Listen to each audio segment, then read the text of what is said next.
changement de pays pour ce nouvel épisode, on est en Arménie. Salut! Depuis octobre dernier, on parcourt le monde. Après 6 mois en Amérique latine, nous nous sommes lancés comme défi de relier l'Inde à la Suisse uniquement par la terre. Pour suivre nos aventures, rendez-vous tous les dimanches sur notre chaîne YouTube.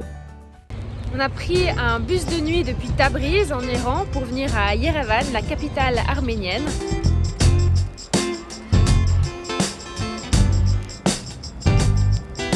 C'était une sortie mouvementée d'Iran, on va dire. Déjà, on était les deux seuls dans le bus, alors qu'on avait lu partout que c'était super dur d'avoir des billets, que la moitié des bus étaient déjà pleins. Donc on n'a pas la moindre idée de ce qui s'est passé.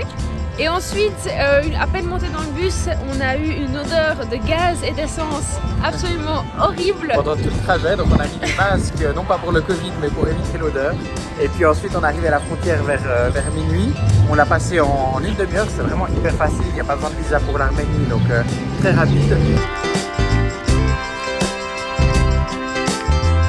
On est en Arménie. On a fini de passer le pont. Et qu'est-ce que ça veut dire, Sarah? Je peux le faire maintenant? Ouais. Je vais pas me faire arrêter. Ça veut dire...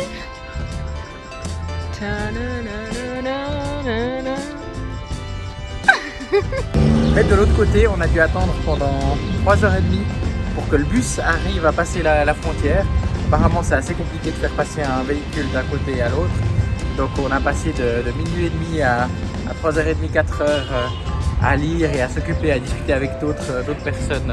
Sur le trottoir à côté de la frontière. Mais on l'a fait.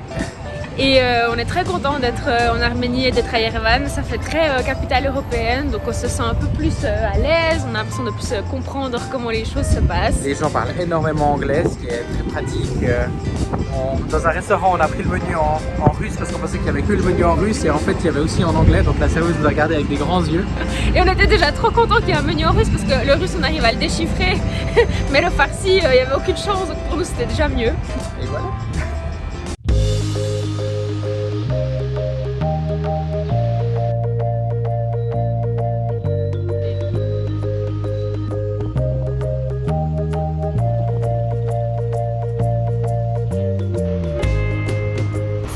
Bizarre parce que on est enfin libéré, surtout moi, mais aussi Baptiste.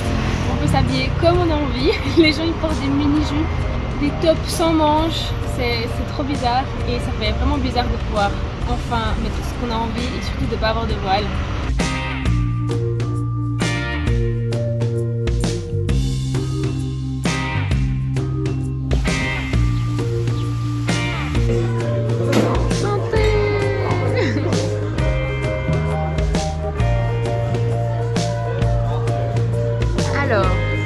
Qu'est-ce que ça fait?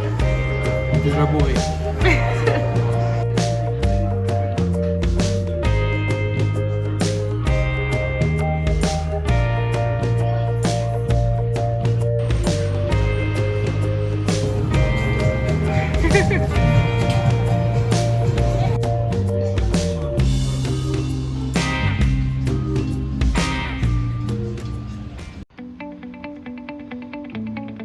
Yerevan a été pas mal détruit pour construire des belles maisons pour les oligarques russes. Et du coup, nous on avait envie de visiter un peu la vieille ville. Et il y a un quartier dans lequel on est actuellement qui est une vieille ville. Mais pour l'instant c'est terriblement moche. Et on espère qu'il va quand même y avoir des jolies choses à voir parce que ça change vachement de l'Iran et de ces vieux bâtiments splendides.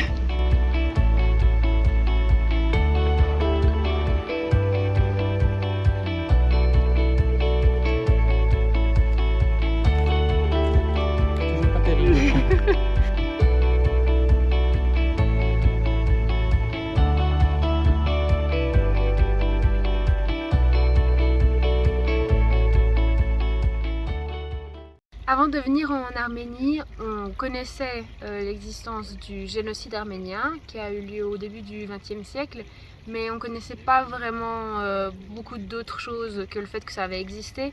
parce que dans les écoles on n'en a jamais parlé, enfin contrairement à la Shoah et la Deuxième Guerre mondiale qui font un peu partie du cursus scolaire, le génocide arménien c'est quelque chose dont on entend très peu parler et ça nous a paru évident de venir visiter le musée sur le génocide arménien à Yerevan.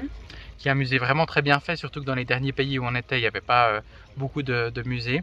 Et ça explique vraiment en détail, enfin, depuis bien avant, qu'est-ce qui a fait qu'il y a eu ce génocide qui a tué, selon certains chiffres, 2 millions d'Arméniens, principalement dans un territoire qui est en Turquie actuelle et qui était dominé par l'Empire ottoman.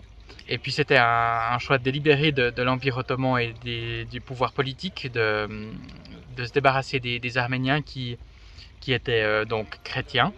Et l'Empire ottoman souhaitait être peuplé de musulmans. Ils souhaitaient avoir un accès à la mer Caspienne et l'Arménie était au milieu de leur chemin pour achever ce plan. Donc il y a différentes raisons qui ont abouti à ce génocide. Et pour nous c'est toujours difficile parce que c'est une partie qui n'est pas très joyeuse de notre voyage qui est pourtant en général très positif, incroyable, etc. Et c'est pas la première fois du coup qu'on visite ce genre de musée. On avait visité aussi le musée de la partition à Amritsar en Inde qui expliquait les horribles violences qu'il y avait eu entre musulmans et hindous pendant la partition. Et c'est vraiment pas des moments faciles, mais pour nous c'est vraiment important de s'informer et d'accorder de l'attention à ce genre de choses. Et ça aide aussi à comprendre le pays dans lequel on se trouve.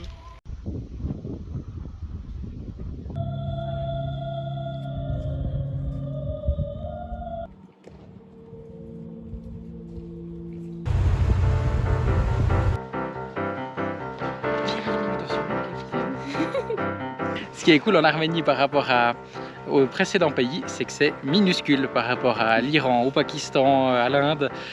Donc on peut faire des day trips depuis Yerevan sans souci. Là on a 20 km de Yerevan et puis il y a 2-3 choses à voir. En commençant par ce temple romain qui date du 1er siècle. Il a 2000 ans. Bon, il a été refait au XXe siècle, mais c'est vachement impressionnant. Il est sur une colline en fait qui lui donne vraiment un peu une impression de hauteur. Il surplombe la vallée, c'est super joli. Il est en meilleur état que le château d'Alamut en tout cas qu'on a visité il y a quelques semaines. Et puis ensuite on va aller visiter le monastère de Gerhard qui est un monastère dans la pierre, dans les rochers, qui a un côté un peu mine de la Moria pour les fans du Seigneur des Anneaux. Il fait super beau, il fait très chaud aussi, mais c'est une chaleur qui ressemble plutôt à ce qu'on connaît pendant les étés européens, donc c'est plus gérable pour nous et on sent qu'on s'est vraiment habitué à la chaleur parce que là il fait chaud pour les locaux, il fait vraiment très chaud, mais nous en fait ça va. Ouais. Après l'Inde, le Pakistan et l'Iran, c'est tout à fait gérable, donc c'est agréable de voir qu'on s'est habitué.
parti d'Yerevan, on est allé vers le nord.